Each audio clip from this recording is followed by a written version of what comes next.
Hi everyone, so I just want to do a quick session on how to do reliable research when it comes to writing research papers. With all the information available on the internet today, it's really important that you carefully consider what you are putting in your papers and how reliable it is. So we're going to start by just looking at a quick document, okay, on how to write reliable research.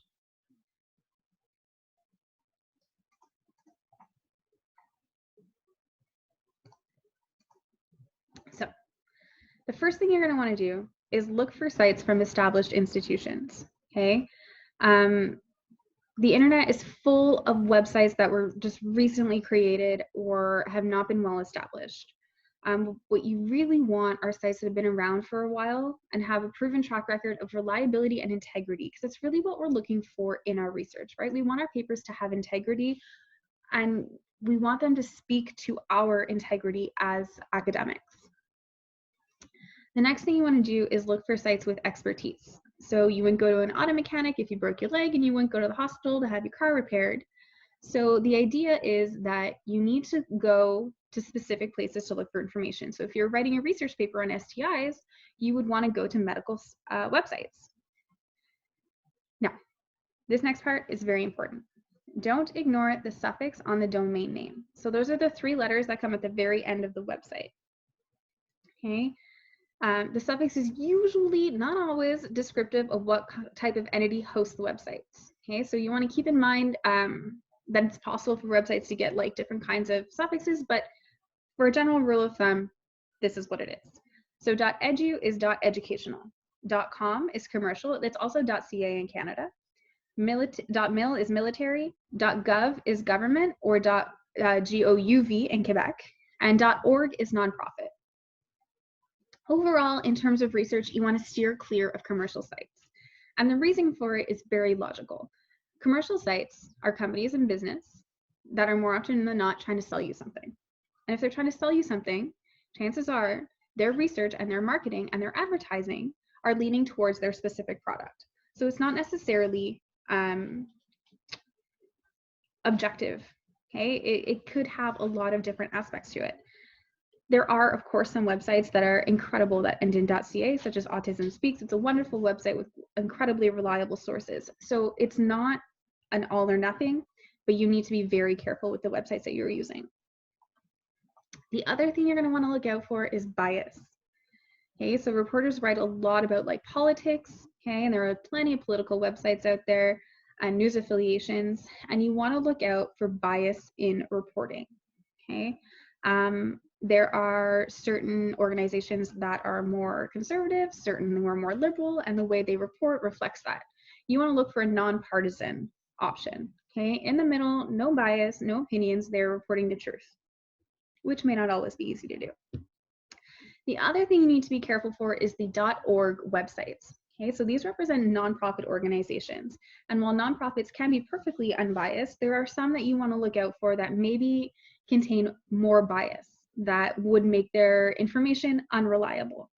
An example of that would be if you're looking to research the topic of abortion or teen pregnancy,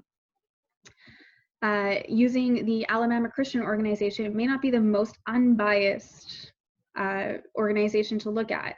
It's not to say that there aren't .org websites that won't contain bias, okay? There's perfectly objective websites out there that have a lot of great information, and nonprofits do a lot of wonderful work. It's just up to you as an academic, as a student, to maintain your integrity and use professional judgment. The next thing you want to look at is the date, okay? We want to use the most up-to-date information as possible.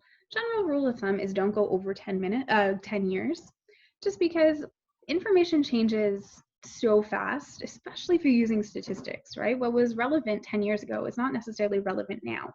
So you're going to want to look for a last updated date on the page or the site if there's no date of publication. And if there is a date of publication, you really want to consider, can I find something more recent? Now you're going to want to look at the site's look, but don't put too much clout into this one. Okay, if a site looks poorly designed and amateurish, chances are it was created by amateurs. Steer clear. Okay, but at the same time, There are a lot of people and a lot of ways to create very professional looking websites, even if you are not a professional. So even if it's professionally designed and it looks fantastic, don't necessarily assume it's reliable. Okay, still look at the research, Google the authors, which is why you want to avoid anonymous authors. Okay, so there's articles or studies where the name of the author isn't included. And a lot of times you're not going to want to include that. Of course, if it's released by an established organization, if the CDC releases something and doesn't have an author name, you can still refer back to the CDC and it's a reliable source. But if it's just a random website with just a random article and you don't know who wrote it, you don't know the qualifications of that person to write that article or the credentials of them, it's really hard to say this is a reliable piece of information. And last but not least, and as always, know Wikipedia. Okay, Wikipedia is not a reliable source because it can be edited by anybody. Now, that's not to say Wikipedia can't be useful. If you're assigned a topic and you have no idea what it is, you've never heard of it, Wikipedia is a great way to get like a brief background on it. And maybe once you read that, you'll go, oh, I know what that is. I've heard of that before. The other great thing about Wikipedia is when you go down to the bottom, you have sources, right? Now that's where you can get some information. Did they use reliable sources? If they did, you click on it and you go to the reliable source, right? So it's not that Wikipedia is not a website that should ever be looked on. It can be very useful. It just shouldn't be referenced in academic writing. So those are just a few examples of how to do reliable research. Use professional judgment, maintain professional integrity, and as a student, always remember that it's really important to look beyond the writing and look at the writer. Who wrote this? What are their qualifications, right? What are their credentials to be experts on the subject? Be sure, be confident, and be reliable. Thanks. Bye.